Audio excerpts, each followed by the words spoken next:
Assalamu alaikum, my name is Imad, I'm the director of New Crescent Society, and today I've been inundated with the question, can we begin the month of Ramadan when nobody has seen it with their naked eye? Because no one saw it with their naked eye. As far as I know, no one on earth has seen it with their naked eye up until this point. But can we begin the month of Ramadan if it's based on optical aids such as binoculars and telescopes? Now, the first thing I'm going to say is, of course, there are some scholars, such as in Saudi Arabia, who say, yes, you can use telescopes. And there are others who say you shouldn't. And for example, in Morocco, they only base the calendar on the naked eye. So it's not for me to say halal, haram. I'm not making this kind of video. I'm suggesting for New Crescent Society, we're looking for a position that everybody finds comfortable. And not everybody is happy with the use of telescopes. But every single Muslim accepts naked eye sightings. There's no problem with it because it's the literal practice of the Prophet Muhammad SAW, his family and his companions. And for that reason, it's the position we've adopted. It's the closest to the Sunnah, and we believe the one that will most likely bring unity to the UK. The second point I'd like to make about this is about the nature of the moon phase itself. Today, the moon was in the sky the entire day. It rose with the sun and it was in the sky the whole day. It's not that the moon wasn't there. What an optical aid does is allows us to locate the position of the moon. It allows us to see that the moon is in the sky, which an app does the same thing.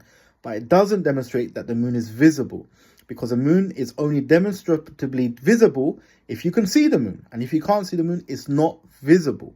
And therefore, we wouldn't say it's a crescent. A crescent, by definition, is a human experience.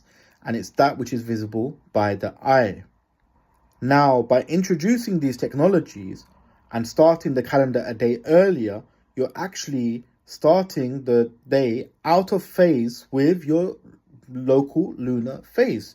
And it starts a day earlier than the system of time as it was initiated by the Prophet Muhammad SAW 1400 years ago.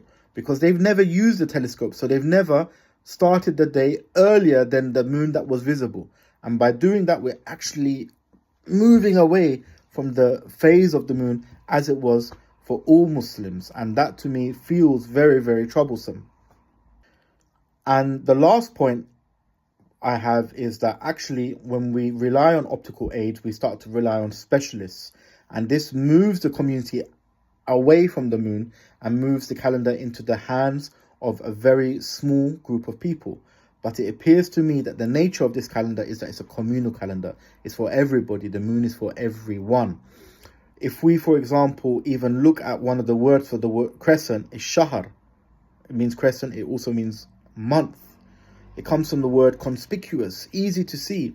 The calendar is that which is easy to see, that everyone should be able to see it.